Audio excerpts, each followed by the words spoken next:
కూటమి ప్రభుత్వంలో భాగమై ఉప ముఖ్యమంత్రిగా బాధ్యతలు చేపట్టిన పవన్ కళ్యాణ్ 2025లో తనదైన పరిపాలనతో ఆంధ్రప్రదేశ్ రాజకీయ చరిత్రలో ఒక సరికొత్త స్టేట్స్మన్ గా అవతరించారు. సినిమాల ద్వారా తను సంపాదించిన సొంత సొమ్మును సామాన్యుల కోసం వెచ్చిస్తూనే ప్రభుత్వ పరంగా విప్లవాత్మక మార్పులకు శ్రీకారం చుట్టారు. కేవలం ప్రకటనలకే పరిమితం కాకుండా గణాంకాలతో సహా అభివృద్ధిని పల్లె ముంగట చేర్చారు. 2025 ఏడాది కాలంలో పవన్ కళ్యాణ్ సాధించిన విజయాలను ఒకసారి పరిశీలిస్తే రాష్ట్ర అటవీ సంపదను కాపాడడంలో ఆయన చూపిన తెగువ అసాధారణం. అక్రమ రవాణాపై ఉక్కుపాదం మోపుతూ గుజరాత్, ఢిల్లీ, హర్యానా, తమిళనాడు వంటి రాష్ట్రాల నుంచి సుమారు 25 కోట్ల విలువైన ఎర్రచందనాన్ని తిరిగి ఆంధ్రప్రదేశ్ కు రప్పించారు.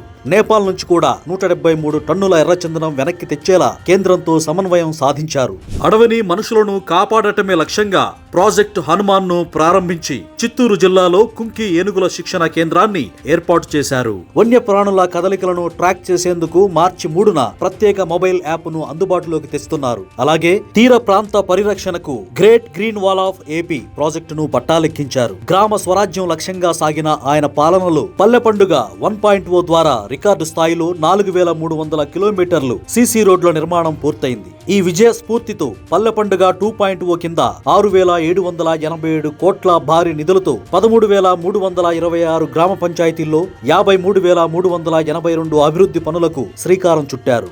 ఇందులో భాగంగా 8571 కిలోమీటర్లు కొత్త రహదారులు, 25000 మినీ గోకులాలు, 15000 నీటి నిల్వ కేంద్రాల నిర్మాణం వేగంగా సాగుతోంది. గిరిజన ప్రాంతాల్లో అడవి తల్లి బాట కార్యక్రమం ద్వారా 1005 కోట్లతో 1069 కిలోమీటర్ల రోడ్లు నిర్మించి 615 మారుమూల గ్రామాలకు డోలీ కష్టాలను తప్పించారు. అదనంగా కేంద్రం నుంచి సాస్కి పథకం కింద 2000 కోట్ల వడ్డీ లేని రుణాన్ని సాధించి గ్రామీణ మౌలిక సదుపాయాలను బలోపేతం చేశారు. నీటి భద్రత కోసం 7910 కోట్లతో అమరజీవి జలధార వాటర్ గ్రిడ్ ప్రాజెక్టును చేపట్టి 1.21 కోట్ల మందికి స్వచ్ఛమైన తాగునీరు అందించే బృహత్తర బాధ్యతను భుజానికెత్తుకున్నారు. పాలనా సంస్కరణల్లో భాగంగా 77 DDO కార్యాలయాలను ప్రారంభించడమే కాకుండా పంచాయతీరాజ్ శాఖలో 10,000 మందికి పైగా సిబ్బందికి పదోన్నతులు కల్పించి వారిలో నూతనోత్సాహాన్ని నింపారు. అటు ఆధ్యాత్మికంగా తెలంగాణలోని కొండగట్టు అంజన్న ఆలయ అభివృద్ధికి టీటీడీ సహకారంతో 35.19 కోట్లతో భక్తుల వసతి గదులు,